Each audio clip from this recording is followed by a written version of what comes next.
Plaisir de célébrer aux côtés de nos amis de la République populaire de Chine l'anniversaire de la fondation de la République populaire de Chine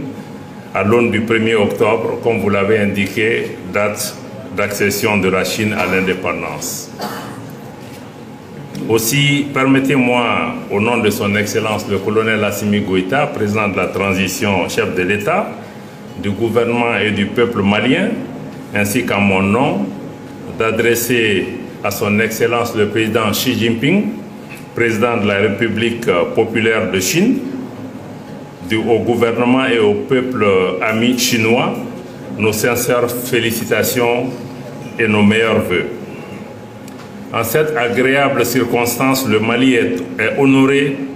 de rendre un hommage appuyé aux pères fondateurs de la République populaire de Chine et surtout de saluer la pertinence de leur vision pour leur pays et par-dessus tout pour leur population. Cette vision d'une valeur intemporelle a su résister aux défis des évolutions pour maintenir un cap résolu sur la défense de la souveraineté, de la justice sociale, de l'éducation et de la santé pour tous, ainsi que pour une gouvernance vertueuse et équitable. Je suis heureux de constater à cet égard la convergence de vues entre les plus hautes autorités du Mali et de la Chine, particulièrement en ce qui concerne le respect de la souveraineté et la priorité mise sur les besoins et les intérêts des populations, et cela sans pression et sans aucune ingérence extérieure.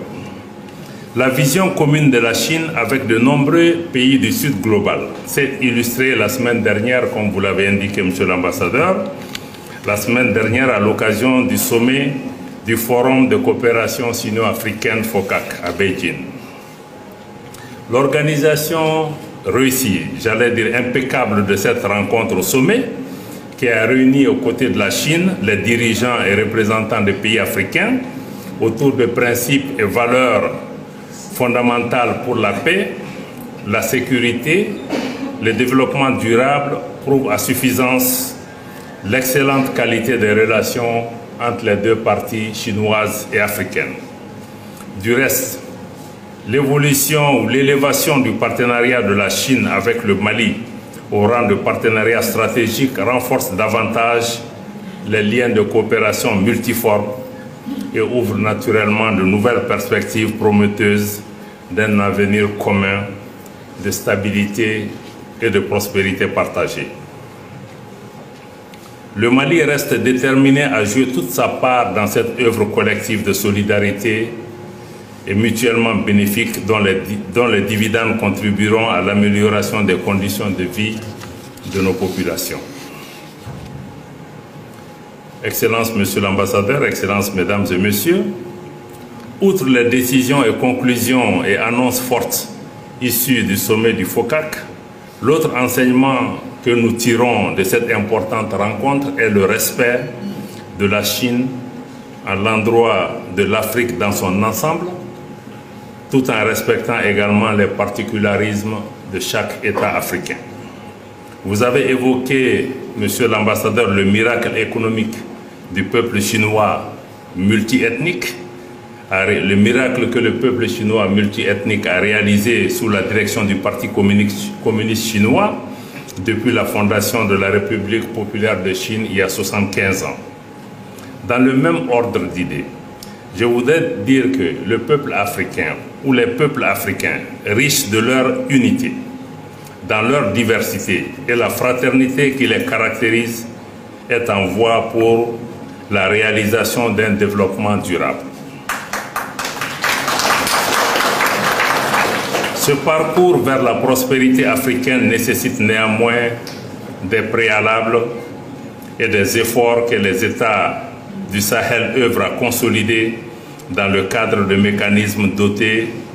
d'un leadership véritablement africain, mais centré sur les besoins de l'Afrique. À cet égard, et comme vous le savez, le Mali a accompagné la mise en œuvre de la vision des plus hautes autorités de la transition par des réformes profondes dans les domaines politiques, institutionnels,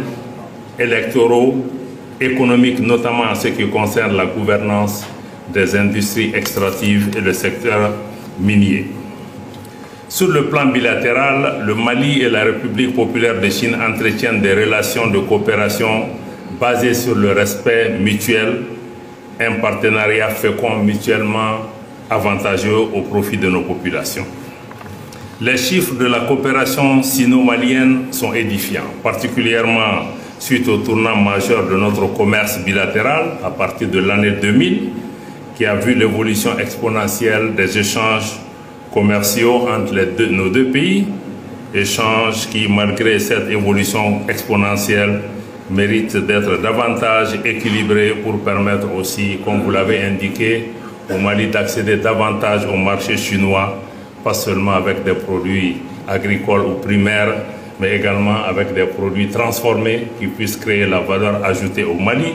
et lui permettre d'être davantage compétitif sur les marchés de la région et sur le marché chinois. Plus récemment, des projets ont été renforcés dans divers secteurs pour le Mali, y compris la souveraineté énergétique que vous avez évoquée, mais aussi des programmes importants dans le domaine de la santé, dans le domaine aussi de la transformation structurelle de notre économie. Nous avons aussi noté, lors de l'intervention du président Xi Jinping, qu'il est fait une place particulière à la coopération entre la Chine et l'Afrique, notamment dans le domaine de la culture. Parce que les échanges entre nations, entre continents, ne peuvent pas seulement se limiter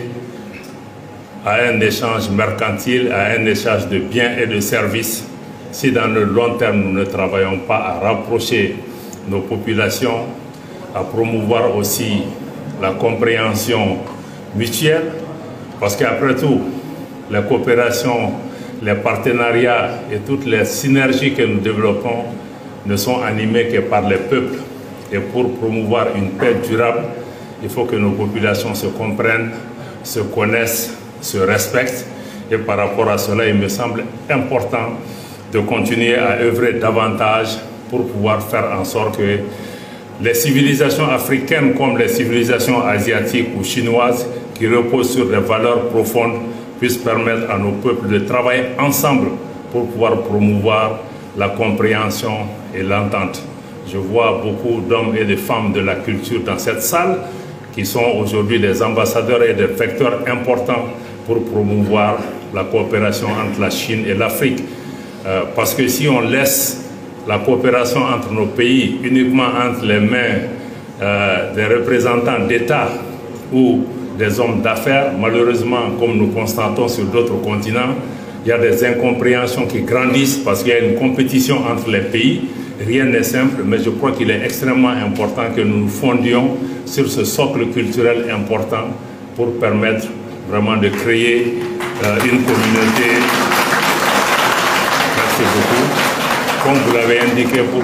promouvoir cette communauté d'avenir partagé, et cette communauté doit se fonder aussi sur des éléments culturels. Des pays comme la Chine ou d'autres pays asiatiques ont bâti leur essor économique d'abord sur leur socle culturel. Malheureusement, dans beaucoup de pays africains, nous avons pris le chemin inverse. Nous avons mis notre culture de côté. Nous avons pris les habits et les chaussures d'autrui. Nous avons marché avec sans les adapter. Aujourd'hui, nous sommes en train de payer. Aujourd'hui, nous sommes en train de payer le prix. Et je pense que s'il y a une des leçons que nous tirons aussi des évolutions des modèles asiatiques, c'est que ces modèles ont su, tant sur le plan politique que sur le plan culturel, vraiment valoriser ce qu'ils avaient de plus important, qui est leur culture, leur tradition, mais en restant des pays modernes, des pays ouverts, qui ont su aussi maîtriser la technologie pour avancer. Je pense que les deux dimensions ne sont pas contradictoires. Et l'Afrique doit pouvoir faire cette synthèse pour pouvoir aussi évoluer en tant que continent moderne, mais continent solidement ancré dans son passé, dans sa culture, sans que nous restions dans cette passé aussi. Dans ce passé, nous devons pouvoir vraiment nous projeter pour pouvoir être des acteurs contemporains de notre temps en tirant les leçons de toutes les expériences qui ont réussi, que ce soit en Chine, en Amérique ou en Europe. Je pense que nous devons être des citoyens décomplexés de notre temps. Mais, comme je l'ai toujours indiqué, au banquet de l'universel, personne ne doit venir les bras ballants. Et on ne peut venir qu'avec son identité et sa culture autour de cette table. Vous m'excuserez cette diversion, mais encore une fois, le partenariat gagnant-gagnant sino-malien, qui a déjà toutes les allures d'un partenariat stratégique avant l'heure, se traduit au quotidien par des actes concrets dont l'impact est immédiatement visible et perceptible par les principaux bénéficiaires, à savoir les populations. Ce partenariat se traduit au plan politique par une vision et une approche commune sur des sujets comme le respect de l'intégrité territoriale, avec l'assurance que le Mali reste fidèle au principe d'une seule Chine, une Chine unie et indivisible. Et ceci a été de l'indépendance de notre pays à aujourd'hui. Cette position du Mali n'a pas varié et nous n'avons pas l'intention de le changer parce que nous-mêmes nous tenons à un Mali un et indivisible. Dans ce cadre, la Chine peut également compter sur le soutien constant du Mali sur des questions relatives à Taïwan, sur les questions relatives au Xinjiang et aussi au Tibet, ainsi que sur les questions des droits de l'homme qui est malheureusement aujourd'hui instrumentalisé à des fins politiques, soit à des fins hégémoniques ou à des fins de domination néocoloniale. Depuis quelques années, les relations entre le Mali et la Chine ne cessent de prendre de l'ampleur et c'est au grand bonheur de nos populations. La nouvelle dynamique ainsi insufflée à cette coopération bilatérale participe de la volonté des plus hautes autorités de faire de cette coopération une relation exemplaire, empreinte d'amitié, de solidarité, mais aussi d'intérêt mutuel. Monsieur l'ambassadeur, Excellences, Mesdames et Messieurs, pour terminer, je voudrais, au nom du président de la transition, son Excellence le colonel Assimi Goïta, réitérer nos vœux ardents de santé, de réussite et de succès éclatants au président de la République populaire de Chine, son Excellence Xi Jinping, dans l'accomplissement de la très haute et noble mission au service du peuple chinois.